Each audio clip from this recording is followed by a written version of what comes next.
Bienvenidos a Revista de la Universidad de México, un programa de TV UNAM con Ignacio Solares y Guadalupe Alonso. ¿Cómo se dibuja una novela? ¿Cuánto tiempo le toma a un escritor terminar una novela? ¿Cómo se define el principio de un relato? Sobre estos temas y otros más, vamos a hablar hoy con Martín Solares, autor del libro Cómo dibujar una novela. Bienvenidos a Revista de la Universidad. Nacho. Imagínate, pues con otros Solares aquí.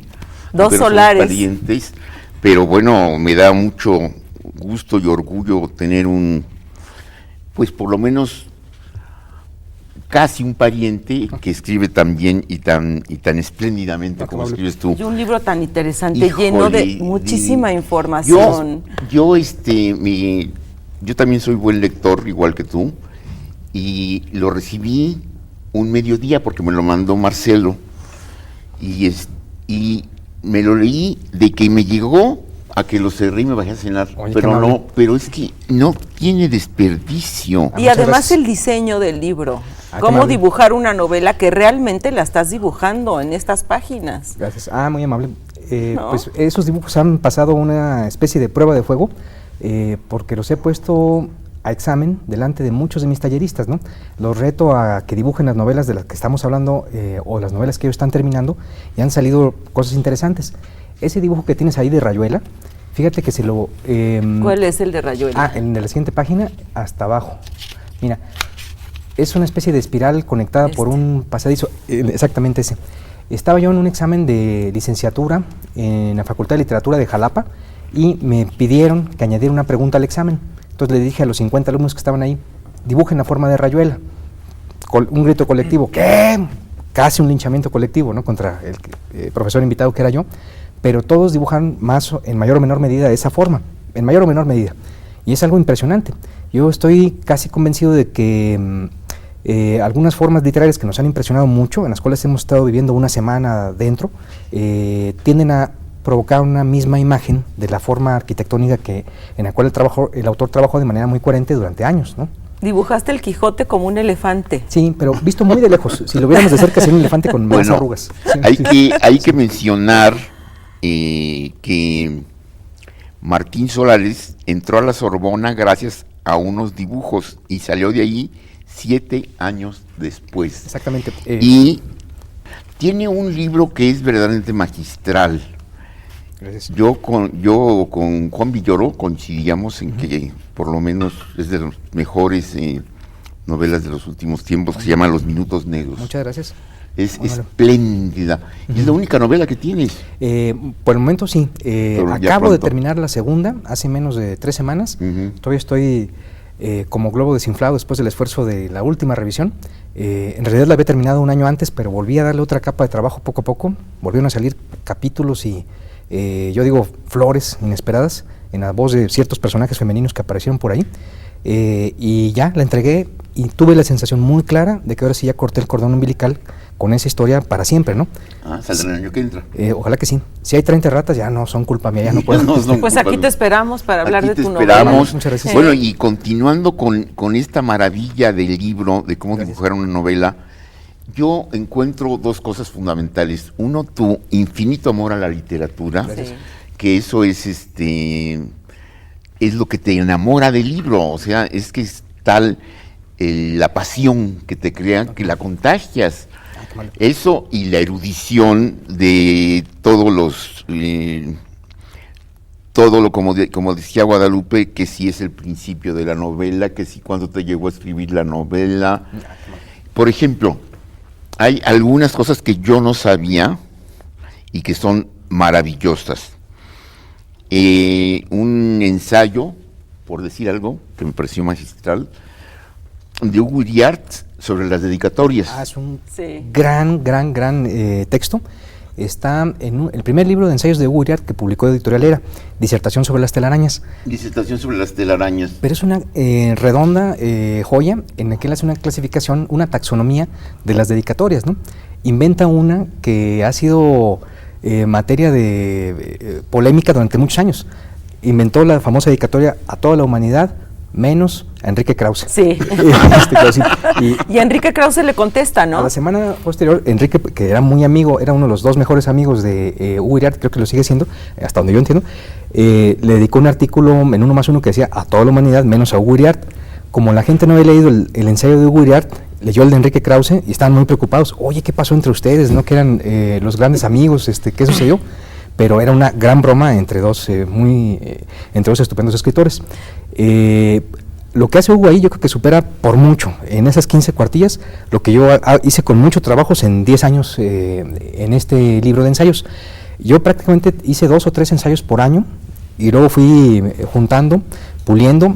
Había un ensayo de 50 cuartillas que quedó de 22, 23, otro de 15 que quedó como en 10, 8, pero fui recortando, ¿no? Pensaba que el lector no tenía tanto tiempo y que yo que tenía solo una oportunidad para ofrecerle lo mejor, ¿no? Ajá. Dudé mucho en publicar el libro porque para mí es un cuaderno de apuntes. Más o menos tengo organizadas mis obsesiones en torno a los problemas novelísticos que más me desvelan. Y al mostrar esto precisamente a Hugo Iriart, que es mi gran asesor, gran maestro, uno de los escritores que más respeto en este medio, me dijo: mira, Martín, el medio del ensayo es tan vasto y tan generoso que incluso cabe esta cosa que acabas de hacer tú aquí, ¿por qué no lo publicas? Ya con eso me animó y me dio el tiro de gracia al mismo tiempo, así que ya lo publiqué sin la arrogancia de preocuparme. Oye, pero dices al principio del libro que una dedicatoria puede ser el detonador de que un lector realmente se meta como en otro lugar, en otro tiempo. Ay, por supuesto. Bueno, y eso lo demuestra mejor que nadie, creo yo, Ibargüengoitia, entre nosotros, ¿no? Cuando dice en Los Relámpagos de Agosto, a Matilde, mi compañera de tantos años, espejo de una mujer mexicana. De la mujer mexicana. Espejo de una mujer mexicana que supo beber el cáliz amargo, que significa ser la esposa de un hombre íntegro.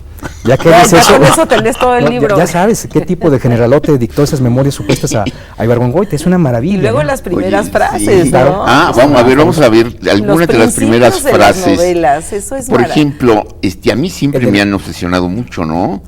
El de Los Relámpagos de Agosto es, ni nací en un petate, ni mi esposa fue prostituta, ni mi madre fue prostituta, como afirman algunos de mis detractores. Y no soy analfabeta porque terminé la primaria. Hasta con elogios de los profesores, dicen. Y terminó de secretario particular de la presidencia. Gracias a mis méritos personales, cosa que causa envidia entre muchos de mis detractores. Algo así dicen. Oye, pero Freud lo apuntas aquí en el libro, dice que todo principio de novela tiene que marcarle al lector un momento inquietante para que siga leyendo la novela, para que se interese, ¿no? Un elemento inquietante. Es una de las estrategias. En ese ensayo al que te refieres, lo que traté de hacer yo también a mi modo es una especie de pequeña taxonomía de las distintas estrategias que hay para arrancar una novela.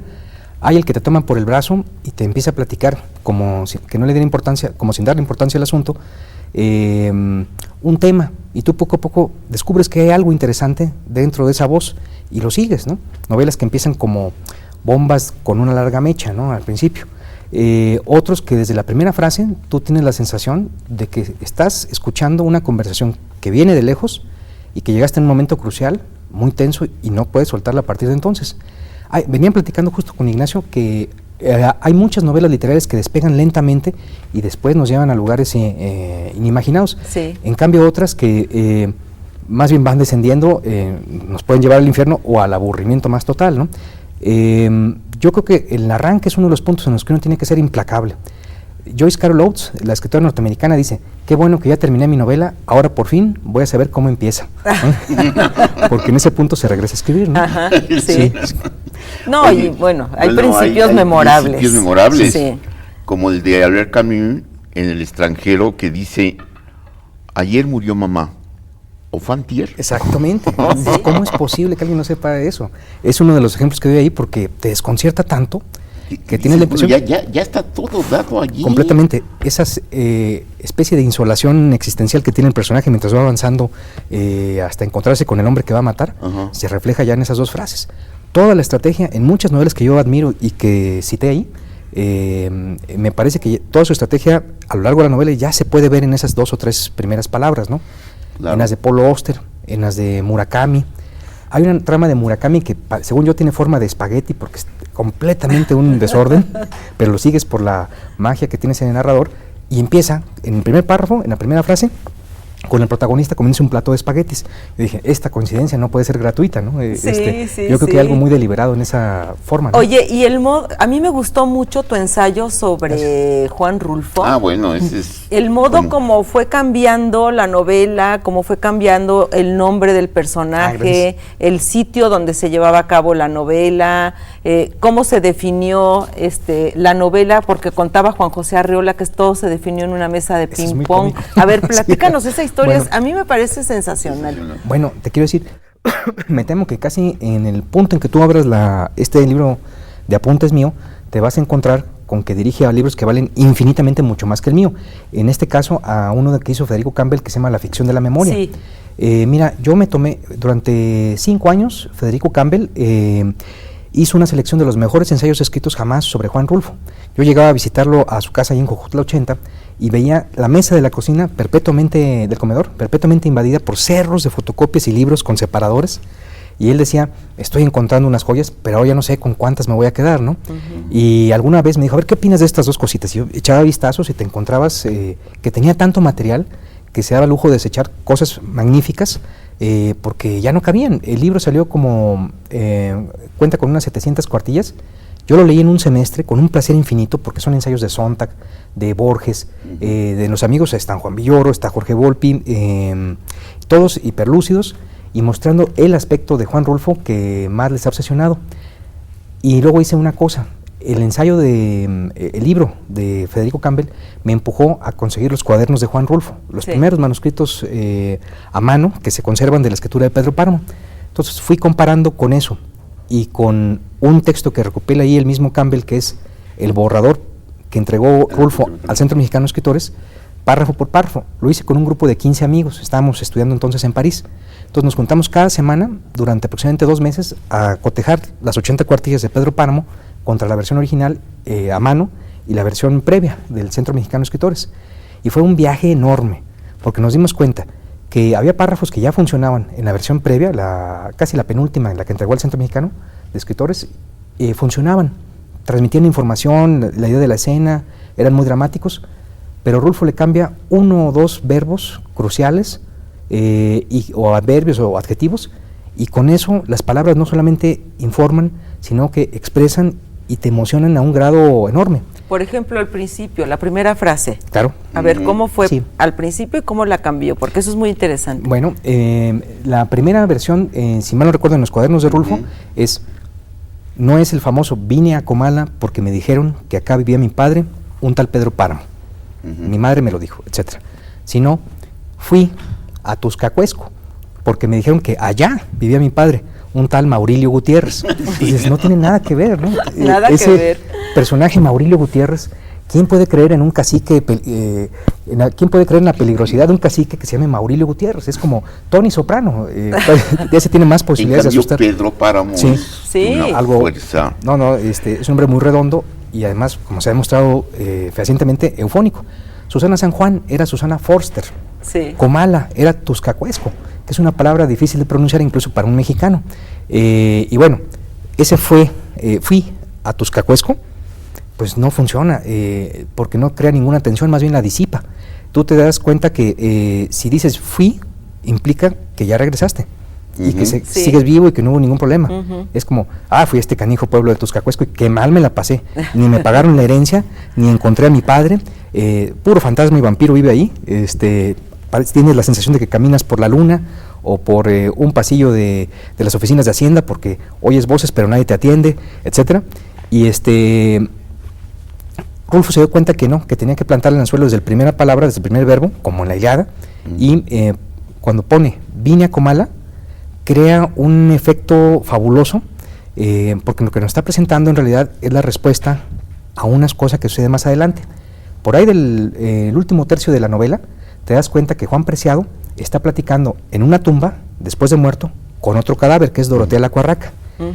Al final de ese capítulo, Dorotea le pregunta, oye, y por cierto, ¿tú cómo llegaste aquí?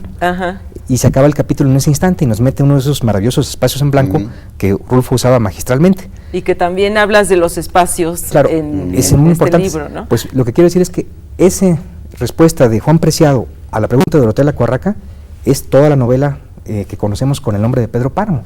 Y esa fuerza el ser una respuesta a una pregunta que a veces está oculta, le da una fuerza inconcebible a algunas novelas. Vamos a hacer una pausa, Gracias. Martín, y ahora volvemos contigo. Gracias. Perdón. En un momento regresamos a Revista de la Universidad de México.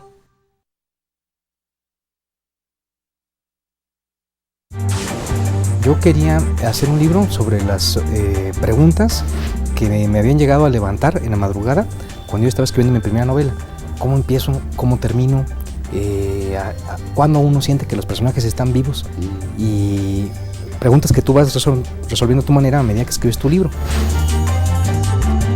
Bueno, pues continuamos con Martín Solares hablando de este espléndido libro que es Cómo dibujar una novela, y que yo creo que rescata cosas que ahí están para todos los lectores, los tenemos presente, pero que nadie, por lo menos hasta que yo lo sepa, había recopilado con tal minuciosidad esa serie de pequeños detalles que tienen que ver con la literatura y con quienes amamos obsesivamente la literatura, pero además ilustrada con los dibujos que hace el propio Martín de cómo podríamos ver una novela, ¿verdad? Hay algunas que son verdaderamente magistrales. Fíjense, no sé si se pueda ver, porque aquí está de Vargas Llosa, digamos, ¿quién mató a Palomino Molero? Molero. Y el dibujo es que yo no sé por qué enseguida coincide. Y sin embargo, del mismo autor de Vargas Llosa, La fiesta del chivo, ¿sí?, es una forma anterior, dado que intercala 3 puntos de vista. Ajá. 1, 2, 3. Exactamente. Sí. Entonces los dibujos forman parte de esta ilustración que va, yo creo que es de tus autores predilectos, están aquí tus autores predilectos. Y decíamos de los principios de libros que seguramente leímos hace algunos años, y los principios de los libros se nos van. Por ejemplo, el del viejo y el mar. Era un viejo que pescaba solo en un bote en la corriente del Golfo y hacía 84 días que no cogía un pez. Oye, y que le tomó a Hemingway 8 semanas, según cuentas aquí, terminar esa novela, a diferencia de otros escritores como Proust, que tardó 14 años en escribir En busca del tiempo perdido. Exactamente. Sí, no hay tantos métodos como tipos de novela, ¿no? Hace poco estaba haciendo la cuenta y mientras he trabajado a lo largo de mi trabajo como editor literario, he encontrado autores que consiguen resultados tan impresionantes que tú terminas por preguntarles, oye, ¿cómo escribiste esta novela? Y los métodos son de lo más diverso que te puedes imaginar.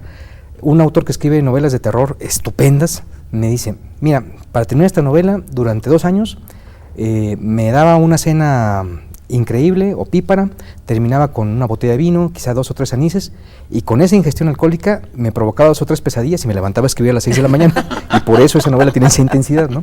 Bueno, es el método más radical que conozco entre mis conocidos, ¿no? Pero hay de todo. Daniel Sada, ¿no?, que nos confesaba que él se levantaba a las 5 y a veces a las 4 de la mañana a escribir hasta las 7 u 8, a fin de estar despierto antes que sus preocupaciones y escribir completamente concentrado. Sí, no. Oye, pero tomarse 15 años en escribir, claro, es un monumento, el Ulises de James Joyce, pero se dice fácil 15 años, pero qué bárbaro, ¿no? Exacto. Para escribir una novela. Bueno, otro de tus autores que citas es Fernando del Paso, que él se tarda 10 años por novela. Sí. Cuando va encarrerado. Cuando va encarrerado. Sí. Y por eso solo tiene 3. Exactamente. Pero ha escrito algunas de las mejores páginas de novela mexicana. Exacto, ¿no? bueno, Noticias del Imperio, que por cierto también dibujé ahí, en el que cada capítulo tiene el monólogo central de Carlota y capítulos salteados. Intercala 3 capítulos, digamos, cuentísticos con el monólogo de Carlota, que es como una especie de círculo constante que está girando siempre en torno a esa locura. Bueno, pero cada cuento tiene una forma distinta. Uno es una carta, otro es un monólogo, otro es una declaración judicial, no lo sé. Sí. Y bueno, todos trabajados con una, algo muy cercano, son cada uno una cosa muy cercana a la perfección, creo yo. dibujé las dos novelas que yo considero más ambiciosas de don Fernando en ese libro, tratando de explicármelas. Y me encontré una entrevista del mismo don Fernando diciendo que la forma de José Trigo era justamente una pirámide. Así que terminé por dibujar también José Trigo, pero en realidad esa no fue un dibujo original mío, sino una copia de una declaración de don Fernando, ¿no? Ya. Oye, ¿sabes también que es muy interesante? A mí me causó muchísimo interés el modo como estás proponiendo cómo se escribe una novela en el sentido de los objetos que se van a integrar a la novela, de los escenarios, de la arquitectura que se va a integrar a la novela. Y yo recuerdo haber leído sobre eso, y te lo recomiendo, un ensayo muy bonito sobre el Gatsby, sobre cómo maneja Fitzgerald la luz en la novela. ¡Wow! ¡Qué maravilla! ¡Qué bien! Sí, bonito. Muy bonito, te lo voy a pasar. No recuerdo ahorita el autora, es una autora, pero lo relacioné mucho con lo que tú dices aquí, de cómo maneja el autor la ambientación de la novela. Ay, por supuesto. El famoso caso de Roland Barthes, decían, ¿para qué hay un medidor que era un higrómetro dentro de este relato de, ¿quién era? Flaubert, ¿no? Decían, no tiene ninguna función, y no. Tiene una función, aunque parezca que es absolutamente inútil ese objeto, contribuye a crear el ambiente en mayor o menor medida y la personalidad del protagonista, ¿no? Hay objetos que son en realidad, de todos los objetos que aparecen en las novelas, los que a mí más me simpatizan son los objetos que en realidad casi tienen una personalidad humana y que se dan el lujo de opinar sobre lo que está ocurriendo. Regresando otra vez a Rulfo, el momento en que Juan Preciado se da cuenta que Pedro Páramo tiene muchos hijos, incluso un arriero paupérrimo que anda por ahí perdido, se escucha que unas urracas levantan el vuelo haciendo juar, efectivamente, sí. Entonces, bueno, ese tipo de objetos o animales que parecen comentar la trama, a mí me simpatizan y me parecen un rasgo de genio cuando te los llegas a encontrar, ¿no? Claro. Hay otros casos en los que hay objetos más amplios, como son casas, que de alguna manera reflejan la forma de toda la novela. Así que el autor vive en un espacio arquitectónico y también en el espacio de la novela que se parece a ese espacio arquitectónico, ¿no? Pero bueno, y hay un auto, hay uno que es un auto amplio y un auto pequeñito, no me acuerdo qué novelas son. Claro, de hecho hay... pero luego son sutilezas que el lector no las hace conscientes, pero que le dan un valor añadido a la novela. Estos son los autos. ¿Me permites, Guadalupe, un segundo? Sí, cómo no. Mira, déjame mostrar una cosa. Yo tengo la impresión que esto podría ser un relato del siglo XIX. Sí. Esto, un cuento de Hemingway. Ajá. Y un cuento de Carver, ¿no? Ajá. Porque se van miniaturizando cada vez más. ¿No? Y también hay novelas así, digamos, algunas novelas de Mario Bellatín tienen esa forma, ¿no? Claro. En que está todo reducido a su tamaño más esencial. Hay novelas de Mario Bellatín que tienen 17 cuartillas y que te dan la sensación de haber leído una novela arriba de 200, ¿no? No entiendo cómo ocurre, pero él lo logra. Sí. Bueno, pero fíjate que también hay algunos flachazos, lampos, para decirlo con un culteranismo, maravillosos, como esta frase: ¿por qué dedicar un ensayo a las cosas? Porque en las mejores ficciones se verifica una frase de Isaac Dinesen que dice: concéntrate en lo visible, que ello te mostrará lo invisible. Exactamente. Pero ¿cuál es la palabra clave aquí? Concéntrate, que es lo que nunca hacemos. Exactamente. Sí, yo creo que si uno relee una novela o la lee como si ya la estuviera releyendo, teniendo la sensación de que estás en el espacio, disfrutando cada palabra, permitiendo que cada palabra realmente te impregne del efecto que quería lograr el autor con su libro, las descubres de otra manera.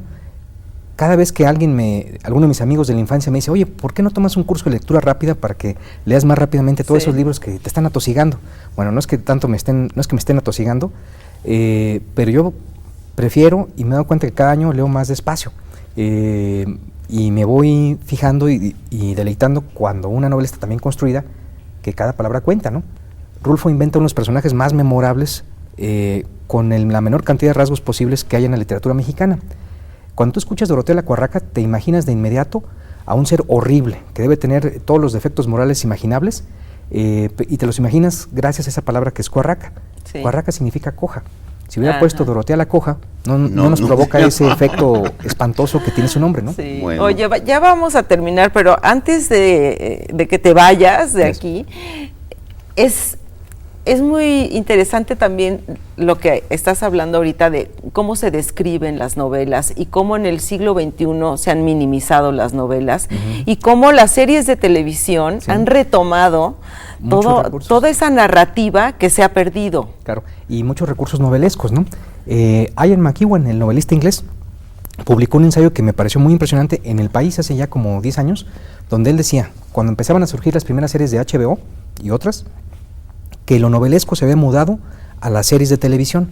Decía, llevo años buscando una novela que me sorprenda en Inglaterra y no llega. En cambio, agarro cualquier capítulo de Los Soprano y me quedo con la boca abierta, ¿no? Sí. No, pero es que es cierto. Sí, Así sí. como buena parte de la novela, aparentemente en el siglo XIX, había llegado ya a una culminación que ya no podía ir más lejos. Ujú. ¿Qué fue lo que se consiguió en el siglo XX? Que se fuera a refugiar ahí la poesía. Exactamente. Sí, esa eterna discusión entre lo novelesco y lo poético dentro de la novela.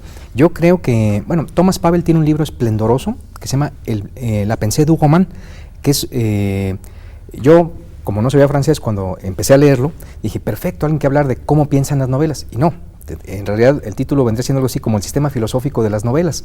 Sí. Y demuestra que siempre, entre muchos de sus hallazgos, que además de que siempre esté compitiendo un grupo de personajes con intenciones muy pedestres y terrestres, con otro que dice que la realidad está mal y que hay que mejorarla, que son los grandes idealistas como Don Quijote, siempre ha habido una especie de competencia entre las novelas cultas con un lenguaje poético muy cargado, muy intenso, y las novelas que tienen rasgos más sorpresivos y asombrosos cada tantos párrafos, ¿no? Sí, de un lado Murakami y del otro lado Proust, por ejemplo, ¿no? Pues podríamos seguirnos aquí otras 2 horas, Martín, con Sí. este libro, porque de verdad está muy interesante, está lleno de Qué amable. sorpresas, de enseñanzas también, qué ¿no, amable. Nacho? Enseñanzas y reflexiones como esta de Joseph Conrad. Un gran escritor crea un mundo propio y sus lectores se enorgullecen de vivir en él. Es fabuloso. Muchas gracias, Muchas gracias. Martín. Gracias, Nacho. Guadalupe, gracias, Ignacio. Y pues les recomendamos este libro, Cómo dibujar una novela, de Martín Solares. Está en Editorial Era y nos vemos la próxima semana aquí en Revista de la Universidad de México. Gracias. Muchas gracias. Tenemos una cita la próxima semana en Revista de la Universidad de México.